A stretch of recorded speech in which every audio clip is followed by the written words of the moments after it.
From the Cronkite studios in downtown Phoenix, this is Cronkite News. The hidden homeless. In a special Cronkite News report tonight, we take an in-depth look at the leading cause behind the rising number of older Arizonans who have found themselves living on the streets. If they would think of us as humans, we're not all dirty, nasty, trashy scums. Plus, we let the people struggling to make it tell their own stories of survival. And a look at several ways you can better prepare for your own retirement. Cronkite News starts now. Good evening and welcome to a special Cronkite News report, The Hidden Homeless. I'm Ellie Nakamoto-White. And I'm Anthony Totri. Thanks for joining us. For many people, their vision of retirement is likely a life of leisure, but homelessness is on the horizon for too many Arizonans approaching retirement.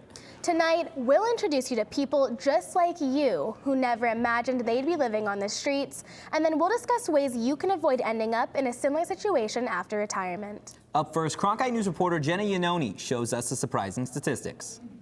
As 10,000 people turn 65 every day in the United States, some are financially unprepared. Older Arizona residents receive an average monthly Social Security check of about $1,400, but face rising rent ranging from $750 to more than $1,000 a month. In Maricopa County alone, the number of people older than 62 who were homeless increased 53% between 2011 and 2014. We went to advocates and people who need help to learn more about the hidden homeless.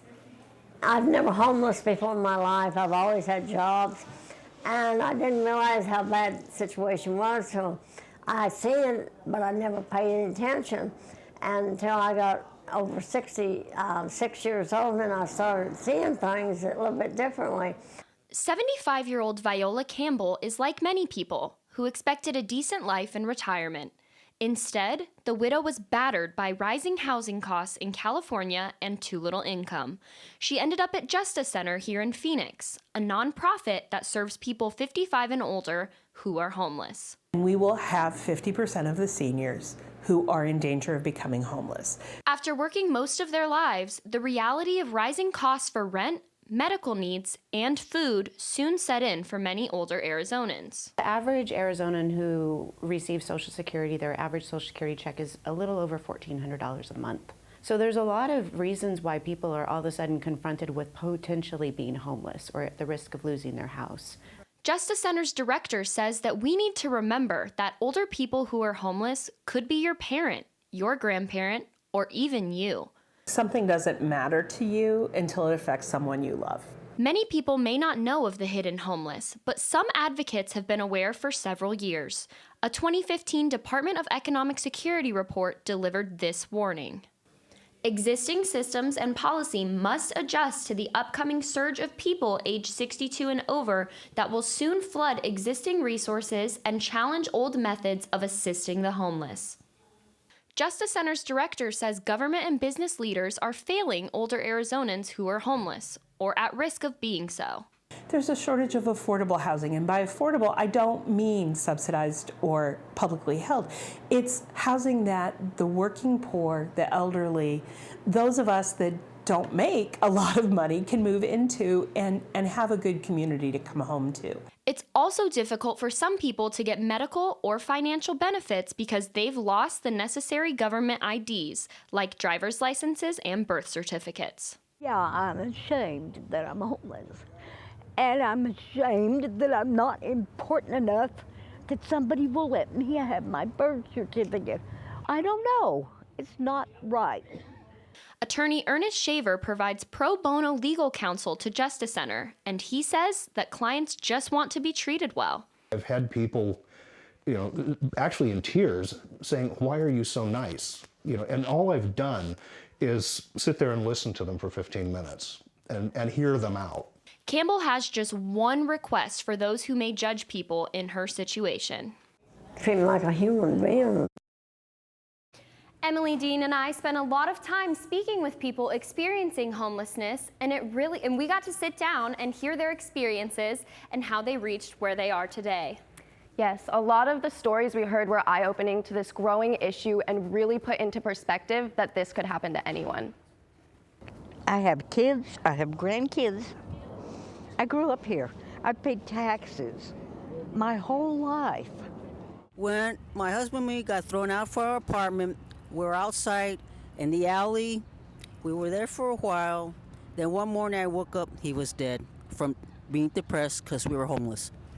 But out here, there's no affordable housing, nowhere. There used to be a strong homeless coalition. They don't have that anymore. They don't have nobody to speak up for them. If they would think of us as humans, we're not all dirty, nasty, trashy scums. There's times, in all honesty, you want to kill me, I don't care. I'm that depressed. I never thought I'd admit that, but it's true. There's also shame in being homeless. Maybe not for everybody, but there is for me. This whole system is not right. Like, everything's not going the way it should be. A lot of people out here are traumatized and just don't know what direction to take or where to go because they're afraid, and all they know is this place. There are good people. Don't get me wrong, there are good people there. You know, and I've made friends. And we try to support each other, but we still all suffer through it. Help each other, help each other, help each other. No matter what, no creed, race, or anything, just help each other. Jenna and Emily are joining us now. And Jenna, what was the most surprising thing you learned? I think for me, the most surprising thing was just the lack of attention that this issue is getting. There's really a focus on the younger age group, and to me, I think there needs to be a little bit more attention drawn to it because there's more seniors on the streets than ever before. Now, I know you guys both spent a lot of time out there. Emily, were you able to talk to anybody that ended up being able to find housing? Actually, yes. So Viola Campbell, who we saw earlier on, actually was able to achieve housing through Justice Center's extended care program. And we actually got to go out to Mesa, and it was really heartwarming to see her in her new place. Well, thank you so much, both of you, for giving us some insight on this growing problem in our community. Of course. Thank you. Coming up next on Cronkite News at 5, combating the problem of domestic violence in Native American communities, how one program is focused on helping victims heal from years of trauma. And in the current political climate, is bipartisanship even possible? We ask Arizona leaders from both parties what they think.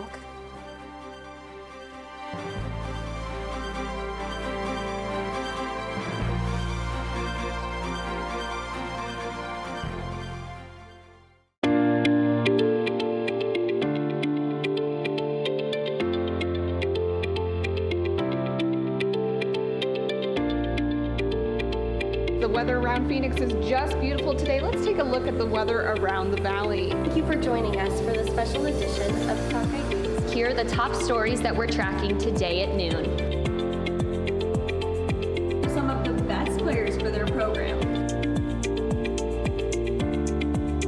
Cronkite Noticias is the Spanish-speaking division of Cronkite News, covering topics such as economics, education, sustainability, immigration, and border relations. Cronkite Noticias strives to serve the Spanish-speaking community in Arizona. Under the guidance of prominent Spanish-speaking professionals, students at the Walter Cronkite School of Journalism develop content for our broadcast partner, Univision, as well as on Facebook and Twitter. Explore Cronkite Noticias at cronkitenoticias.azpbs.org. With wildfires, a scarcity of water, and other environmental issues facing the Earth today, it's critical to stay up to date with local impacts of a changing climate. That's why we created Elemental, covering sustainability, a multimedia collaboration between public television and radio stations. From climate change to water conservation to renewable energy and much more, Elemental covers the latest in sustainability news. Find our stories on our website, elementalreports.com. Thea Newbreast from the Montana Blackfeet tribe co-created the Gathering of Native Americans curriculum in 1990. She recently led a training of facilitators for the program in Las Vegas. I spoke to her and other attendees about their experience with healing, and in particular about healing from domestic abuse. My first boyfriend was very abusive, and he almost killed me. I myself I come from a background of domestic violence. My mother was able to leave my father. I think about that a lot. Since I was growing up, it was acceptable. And I certainly was born into it. The voices of domestic violence survivors echo each other in this circle. An opening prayer welcomes 75 Native American men and women from across the U.S. They've come to a hotel conference room in Las Vegas to learn how to use tradition to heal from trauma and to help others heal too. My grandmother was killed by her husband. My mother, my grandmother, my sisters, we've all experienced domestic violence as well as myself. According to the Indian Law Resource Center, domestic violence affects around 80% of Native women. That's more than triple the national average. I did do police reports and nothing ever did happen with that, so I knew that it wasn't about, that wasn't going to be my healing. My healing was going to be within myself. The root causes of domestic violence are complex and solutions not easily found. Domestic violence it's a symptom. It's a symptom of a core issue from long time repeated trauma done to us. Those traumas date back to the colonization of America. Like stealing our land, stealing our children, disenfranchising our men, and then stereotyping us that we should be a certain way. All of those they beat you down. Gathering of Native Americans workshops are centered around healing from issues like suicide, addiction, and domestic violence. Carlton Timms is both a survivor and former abuser, now helping others heal from domestic abuse. He's helping facilitate a gathering in Phoenix. If you're not in any counseling, or if you don't heal from it, or are taught otherwise, then you become the perpetrator. In each gathering, Native attendees learn the 4 steps of healing: belonging, mastery, interdependence, and generosity. Divided into teams, these women create a poster representation of their grief, featuring a red hand, the symbol of abused, missing, and murdered Indigenous women. And we also have to teach them how to be advocates and come back to a place of healing, a place of huijo, which means beauty and balance in Navajo. Gathered together, always in a circle, a sense of community and peace are more easily found. Attendees at the Vegas gathering plan to host their own gatherings in their home tribal communities, using what they've learned in this training. Live in the Broadcast Center, I'm Annika Abbott, Cronkite News. The closure of the Kayenta mine in August and the Navajo generating station in November left almost 700 Navajos without jobs. And if they chose to continue working for the Salt River Project, their new jobs took them off the reservation. But an agreement between the nation and Rhino Health LLC is bringing new jobs right to their front door.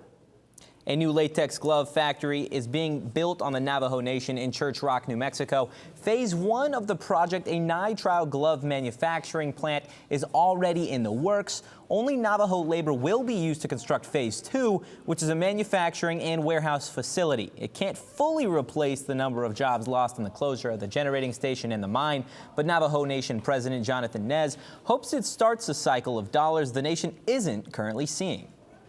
Of course, it's going to be made in the USA, but it's going to also be labeled as made on the Navajo Nation. And that will bring pride to our Navajo people. It'll bring that initiative, that project will bring about 400 to 500 new jobs into the Navajo Nation. The first phase is expected to open this month, and the second phase, which will be fully Navajo-owned, is expected to be finished by 2021. The nation is investing $19 million into the project. Differences between political parties is a nationwide issue, but now it seems differences within the same party may be a problem that can influence the future of bipartisanship in Arizona. Reporter Andrew Christensen went to political events to hear what message the Democratic and Republican parties have when it comes to working together. Andrew?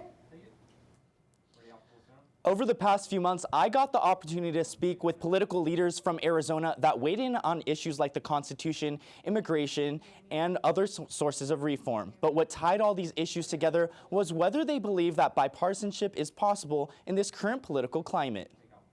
How is bipartisanship even an option when the Democratic Party now is advocating for a communist platform? There is no bipartisanship. Senate candidate Daniel McCarthy says most Arizonan Republicans in office and nationwide are leaning too far to the left, calling out members of his own party like Martha McSally, who he says is not vocal enough on opposition to the border wall, the impeachment proceedings, and gun control, and has a message for his own party. This isn't a matter of trying to create chaos within the party. This is a matter of trying to someone has to have a spine in our party.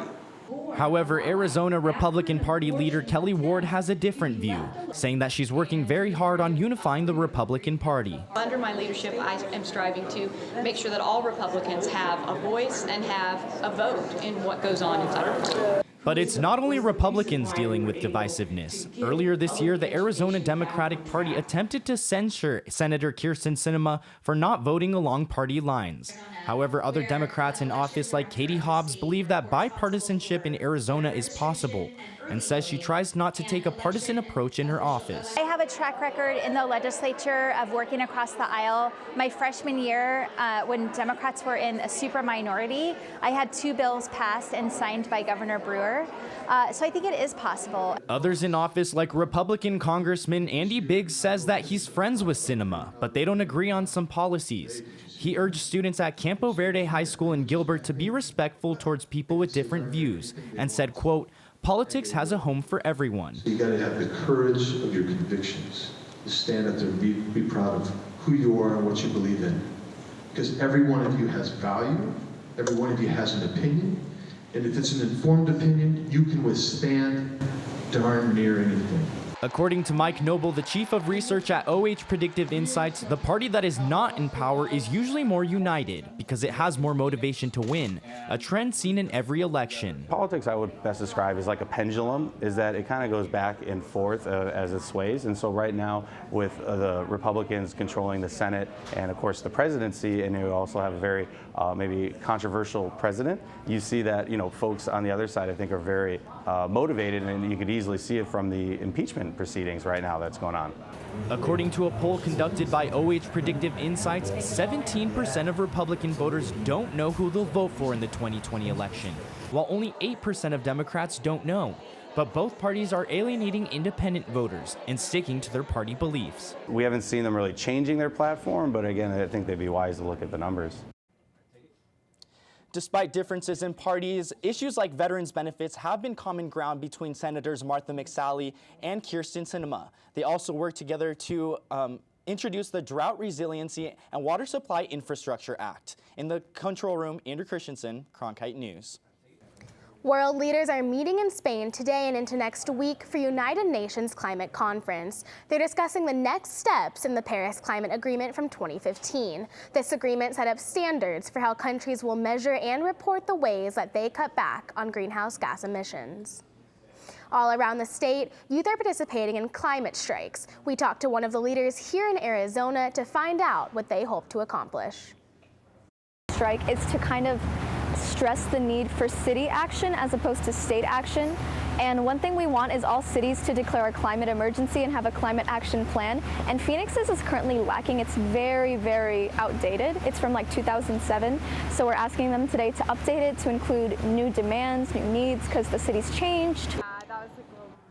President Donald Trump formally notified the UN last month that the U.S. would be withdrawing from the Paris Agreement. If the process is completed, the U.S. will become the first country to leave the agreement in November of 2020. Right now, thanks to the recent storms over Thanksgiving weekend, winter is in full swing at Arizona's 4 main ski and snow play areas, including Snowbowl in Flagstaff and Sunrise Park Resort in the White Mountains.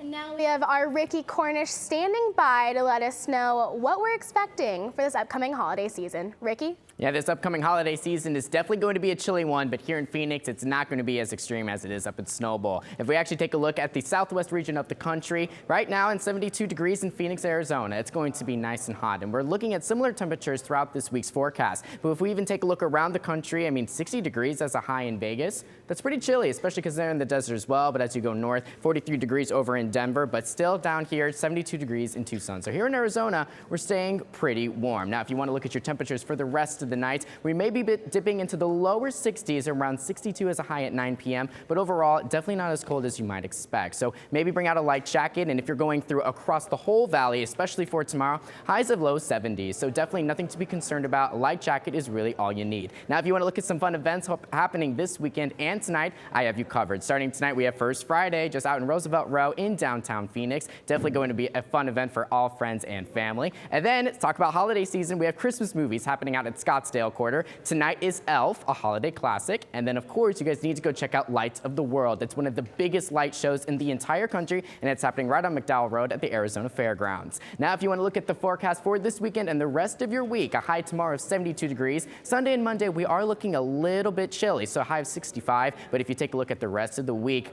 high 60s, and then Thursday and Friday, we're dipping back into sunny skies. In the Weather Center, Ricky Cornish, Cronkite News.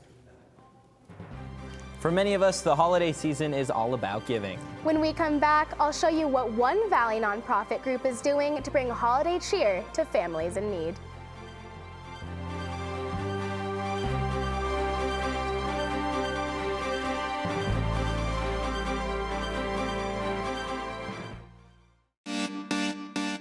Stay in the know on the go.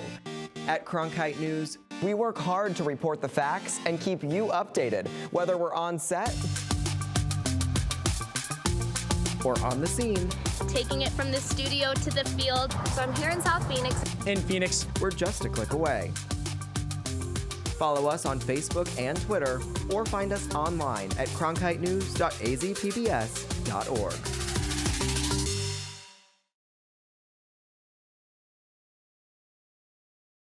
On the next Arizona Horizon is the Journalists Roundtable. The head of DPS is stopped for going 90 miles per hour on I-17, and state regulators want APS to explain why customers were steered toward more expensive rate plans. I'm Judy Woodruff. Tonight on the NewsHour, Speaker Pelosi directs Democrats in the House of Representatives to draft formal impeachment charges against the president. Coming up after Cronkite News and Arizona Horizon on Arizona PBS. Every year, Chicanos por la Causa, a local nonprofit, aims to spread a little extra holiday cheer. Now in its 49th year, the Angeles del Barrio gift wrapping event is one way that children across the valley will have at least one gift under their Christmas tree. Honestly, it warms your heart, especially when you know you come from those communities and you're able to make a difference and you're able to give back and you're starting to see a change. I think that's the best feeling. The difference that Guadalupe Martinez is talking about comes in the form of Christmas presents. Thousands and thousands of presents. Hundreds of volunteers coming together this week to package these gifts as part of an annual event put on by Chicanos por la Causa, a Hispanic nonprofit organization that aims to serve underprivileged communities in the Southwest. For Brent Summers, this was his first time volunteering. It feels really good. We're all a team here today, and we're all working together for one great cause. Volunteers unwrapped stockings, filling them with candy and other treats. Others separating the toys into bags and dividing them equally. The event reuniting some familiar faces and introducing others. Max Gonzalez, the vice president of strategy at CPLC, says that while he's proud of the growth the event has had, the group still wants to do more. CPLC as an entity is expanding our impact not only throughout Arizona, but we're also in New Mexico or Nevada, and hopefully we'll be in other states soon. Continuing moving forward, we just want to make it bigger, expand this from 200 to 500 volunteers, and be able to help more and more families each and every time. Tomorrow, the toys and the stockings will be distributed to families all across the valley, including Phoenix, Yuma, and Tucson. That's it for Cronkite News tonight. Thanks for joining us. For top Arizona stories anytime, go to cronkitenews.azpbs.org.